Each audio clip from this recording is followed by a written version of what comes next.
Perkenalkan, nama saya Sevia Lorenza dari kelas 12 MIPA 1. Video ini saya buat untuk memenuhi tugas mata pelajaran bimbingan konseling mengenai macam-macam kecerdasan menurut teori Howard Gardner.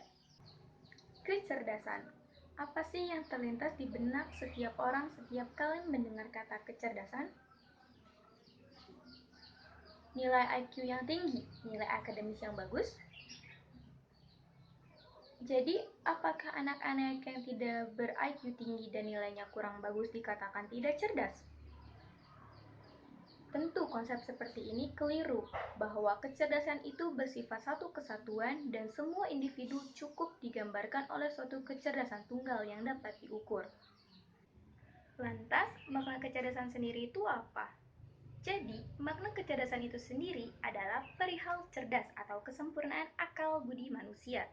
Howard Gardner sendiri mendefinisikan kecerdasan menjadi 3 kemampuan. Pertama, kemampuan untuk memecahkan suatu masalah atau problem solving. Kedua, kemampuan untuk menciptakan masalah baru untuk dipecahkan.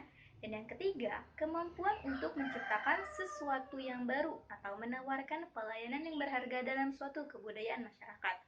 Bisa ditarik kesimpulan bahwa kecerdasan tidak hanya terkait pada nilai IQ dan nilai akademis saja, bukan?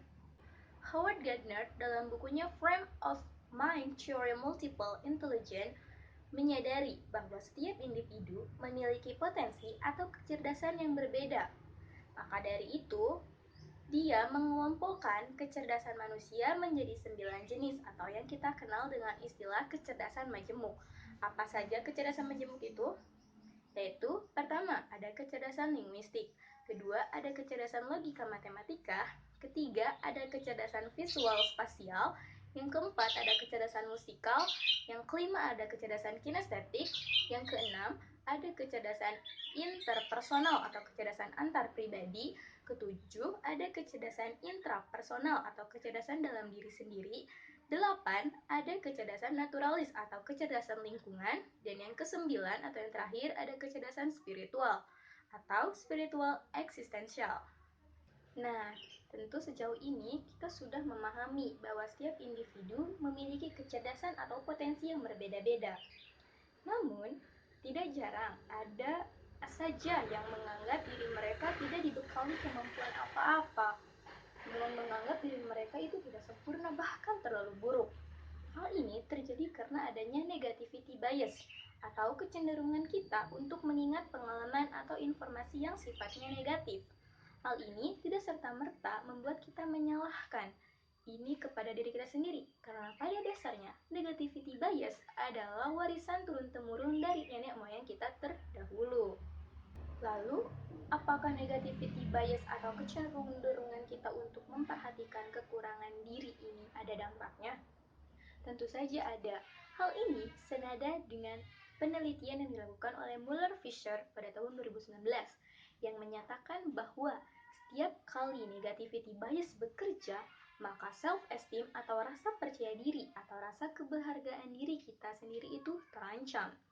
Jadi, negativity bias secara tidak langsung itu membangun rasa insecure dalam diri kita sendiri, sehingga menyadari atau secara langsung membangun perspektif bahwa benar kita tidak mempunyai kemampuan apa-apa, sehingga kita cenderung menjadi orang yang tidak percaya diri, cemas, dan hidup penuh ketidakpastian.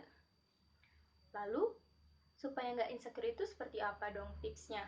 Pertama, berhenti berpikiran negatif saat pikiran itu datang dan menyadarinya bahwa kita saat itu sedang berpikiran negatif.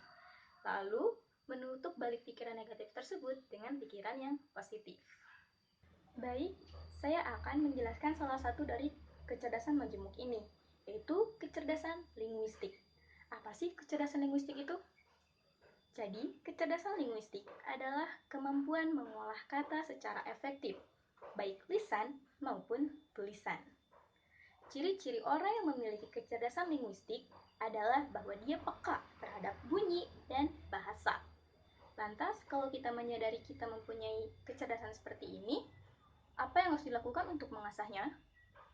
Bisa dilakukan dengan banyak membaca, membuat tulisan, melatih kemampuan untuk berdiskusi, bercerita atau berpidato, dan bahkan berdebat.